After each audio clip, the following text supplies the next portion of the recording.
Hey guys, how are we? So a new video here, and this one will be covering how to understand the Bitcoin and broader crypto markets.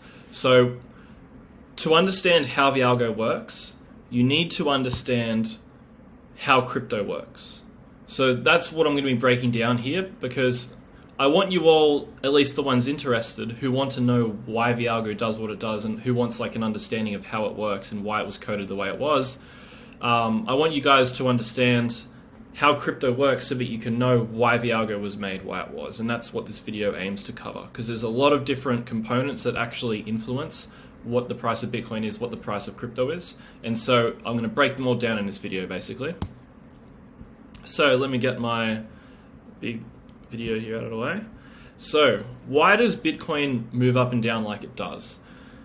The price action of Bitcoin that you can see happens for a particular reason. It's not random. And the reason is Bitcoin's short-term price action is driven by derivatives traders. That's what it's controlled and driven by. And whereas its long-term price is controlled by organic buyers of actual Bitcoin. So the degenerates on derivatives exchanges who degen, they don't control the long-term price. They just influence the short-term. But the people who buy actual Bitcoin and they lock it up and they put it in cold storage, those guys actually control the price of Bitcoin more so on the long term. And as you can see here, we've got an up, down, up, down, up, down. That's crypto. It goes up, it goes down, it goes up, it goes down. The trend of the long term is up because the organic buyers keep buying. The long-term trend of crypto is up. However, amongst the long-term trend, you have these short-term trends. These short-term trends are controlled by derivatives traders. So when you have this dump, that's derivatives, mostly. But the long-term trend is up. And as you can see on the right here, this is the actual Bitcoin chart. You can see you get sell signals, buy, sell, buy, sell, buy, sell, buy. So it's a ping pong. It's a ping pong with an upwards trend, right? Sell here, buy here, sell here, buy here. That's how it works. Short term, it's controlled by derivatives. Long term, it's controlled by the organic people, the organic buyers, right? The ones who buy actual Bitcoin. So in other words, Bitcoin's price action can be summed up into two distinct driving forces. On a longer time frame, Bitcoin's price is driven by investor activity and its adoption curve. So that's about the amount of users, how valuable Bitcoin is to use and hold, as well as how developed the surrounding infrastructure is, giving that gives Bitcoin an underlying price floor. And the shorter time frame, as we said, is about derivatives traders. It's about which direction can the market move to liquidate the most amount of traders, basically. So there's another chart here. The blue line is the underlying price floor. It's what the price of Bitcoin is if you just take its true value. And the red line is Bitcoin from 2017 to 2020. And I've drawn like a rough sketch of what it did. And as you can see, this is Bitcoin deviating above and below its actual fair value. And that is the derivatives traders mostly. That's the derivative traders trend, because the traders, they create the short-term price action. So this lesson that I'm talking about here with the short-term and the long-term derivatives and the organic, that applies to all coins that have a derivatives market. So that's most coins, or most of the big coins. Smaller coins, they're mostly just driven by spot volume. They don't have derivatives where you can, 10x long a position. So yeah, this lesson, I know I'm covering Bitcoin, but I'm talking about most altcoins as well. So don't think I'm just talking about Bitcoin. So these are the terms you need to understand each and every one of these terms in order to be able to say you can understand why crypto does what it does. So we've got reflexivity, convexivity, elasticity. Changed up my drink. Volatility, momentum, liquidations, funding, sentiment, derivatives versus spot, on-chain data. So we're going to cover all of these. Most of these words you guys never really heard of or don't even know what I'm talking about.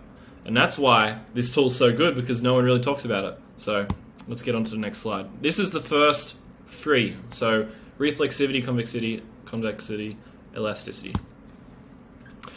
So reflexivity, we're going to do all of these three in one. So these terms basically were coined, reflexivity was coined by George Soros, and it's the theory that a two-way feedback loop exists in which investor perceptions affect the market environment, which in turn changes the investor's perceptions. So to put it really simply, higher prices bring more people into the market, which brings higher prices, which brings more people into the market. So as you can see, we've got an example of XRP, right? So the XRP price increases, XRP's perception is positive. Oh, it's going up. It's probably a bull market. I need to buy. So people start buying. Fundamentals improve because there's more people using XRP. The fundamentals improve, which increases the price. The price is up, so more people buy because they think the price is going to go higher. They increase the fundamentals more. See, it's like a feedback loop, goes around and around. That's reflexivity, basically. It's a two-way feedback loop. And that also happens the other way, with lower prices, meaning less people buy, meaning the fundamentals decrease. It goes both ways. So, why does reflexivity occur?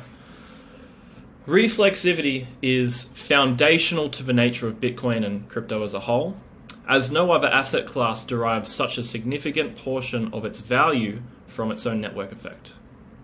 So the network effect is how many people use the network. And as markets are forward-looking, which means people try to predict what happens in the future, and they make actions now to prepare for the future, the market is every single second collectively deciding what the future adoption of Bitcoin will look like, right? So when you buy Bitcoin today, you're hoping that in the future it goes up in price. You're looking to the future. So market participants are forward-looking. You don't buy because the news came out today. You buy because the news is coming out later. And because Bitcoin's main use case is its ability to make money, it creates these two-way feedback loops. I mean, I guess there's 4 elements here, so maybe you could call it a 4-way, of like a 4-part feedback loop, I'm not sure. But we'll just call it two-way feedback loop for now. So this is another way of representing it. Price increases, the use case is validated, the price went up, more people buy because the price went up. More users, greater network effect, higher prices. It's just a continuous loop, right? Price up, more investors enter, which means the price up, which means more investors enter. It's pretty straightforward, right? Market participants have a terrible habit of approaching crypto with a herd mentality, i.e. following the herd to make investment decisions. This is why reflexivity and convexity exists. Most people only buy once they see it is safe to do so, and for most, a safe entry is already too late and leads to big losses. So the reason reflexivity works is because most people don't buy until they see the price go up. You should be buying when the price drops, but most people are too stupid and they buy when they see it going up and they FOMO in because they're emotional. Because we're all driven by the same emotions, and we most of us can't control our emotions, right? We go to McDonald's and eat fatty food. We don't go to the gym. We don't work hard on getting a business built so we don't have to work our job. We don't go to bed on time. We stay up late. We go on our phones too much. Most people in society are incredibly lazy and driven by their emotions. And so because of this, it becomes harder to be a profitable investor, because if you can't manage your emotions in other areas of life, how do you expect to do it when you've got money on the line, when your future is on the line? It's a lot harder in crypto. And so that's why it's actually easier to make money, because most people are terrible at crypto. Most people are shit at investing. So most people buy with the herd. They buy at the top when everyone else is buying and all the smart money's selling. So yeah, you should never try to buy when it's safe to do so. That's stupid. Crypto's price action is a lot like Newton's cradle. So, you guys have probably seen this before. The ball, I haven't got much room here to show you, but the ball comes here, it swings down, it hits the other balls, the other side comes up. And it's just a continuous like this, right? That's crypto. Except pulling the ball to the left is the price going up, and that's the price going down, price going up. So, as you saw back here, you can see price ping-pongs, right? That's Newton's cradle. Back and forth, back and forth. That's sort of how crypto works, back and forth. And so that's just like another way to another metaphor to sort of visualize it. All right, derivatives, the fun part. Don't fall asleep on me. So, derivatives, this one you're going to actually understand. It's quite complex, but I'll make it simple. A derivative is a contract that you buy on an exchange that represents something else. So, a derivative is something you buy that derives its value from something else. If I want to own gold, but I don't want to have that fucking heavy piece of metal in my bedroom, I would buy a gold derivative. Because what the gold derivative does is it allows me to own the asset, the price exposure, right? I'm owning gold so that if the price goes up, I make money, but you don't have the asset exposure. I don't actually have to hold the asset. Same thing happens in Bitcoin. Some people don't want to hold actual Bitcoin, but they want to own the price exposure. So they'll buy a derivative of a Bitcoin on a derivatives exchange, and it's backed by actual Bitcoin, basically. So this photo here is pretty good. It just basically shows you why do derivatives exist. So imagine you're a wheat farmer and you've got $1 million of wheat on your property you're trying to sell. $1 million of wheat, that's a lot of fucking wheat. And it's going to take you 2 months to sell this wheat. And the price of wheat per kilo is really high at the moment. And you think the price of wheat's going to drop. If you can't sell all this $1 million of stock in the next week, you're scared that the price of wheat's going to drop and you're going to lose all these profits because you can't sell in time. So what this wheat producer can do is he can short a wheat derivative, which means he can sell a wheat derivative, meaning he doesn't actually own the wheat. But what that allows him to do is it allows him to sell his wheat in advance. So it's called shorting.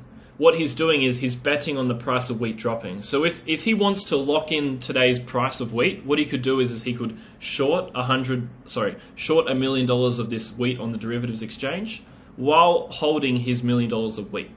And so because he is $1 million betting it goes up because he owns wheat, and $1 million betting it goes down because he's shorted it, if the price of wheat drops 10%, he made a 10% profit from the short. He lost 10% owning the wheat, so it equals out. He doesn't actually lose or gain. So that's the advantage for the wheat producer. For the manufacturer might want more stock because he thinks the price is going up and he can't make it in time. So maybe he longs wheat to capture the upside. I don't know, something like that. So there's 2 types of exchanges in crypto. Spot and derivatives. A spot exchange is where you buy actual Bitcoin. So Binance, Coinbase, FTX, you're buying actual coins. Derivatives exchanges are where you buy contracts of coins. So BitMEX, Bybit, Deribit. Those are the derivatives exchanges. On Binance and on FTX, you can still do derivatives trading, but they are mostly a spot exchange. They're mostly for people who want to buy and sell actual Bitcoins. And you can see all the other advantages there. I'm not going to go over them, but if you want to read them, go for it. All right, next concept. What is leverage? Leverage is using more money than you actually have to buy more or sell more of an asset that you wish to trade. So if we've got an example here. If Joe Blow, has $100 in his Binance account, but he wants to buy $500 of Bitcoin, what he can do is he can turn his leverage slider, his leverage amount, to 5x, and that'll give him 5 times more money than he actually has to buy and sell. So he turns it to 5x, now he can buy $500 of Bitcoin, because 100 times 5 is 500. He now has 5 times more. So leverage is essentially borrowing money from an exchange in order to try and make a profit. There's 2 ways that you can use the leverage that you get. You can either long or short. So longing is buying to sell higher, as you can see on the left here. You just buy something and you sell it at a higher price. Shorting is you sell something and you buy it at a lower price. It's just literally the inverse. It's pretty simple. And funding, most important part here. You guys better listen up, because this one is tricky, but I really want you all to understand this if you've got this far. So, Funding is a feature of only derivatives exchanges, not spot exchanges, only derivatives exchanges, such as BitMEX, Bybit, etc. Funding is related to the premium or discount between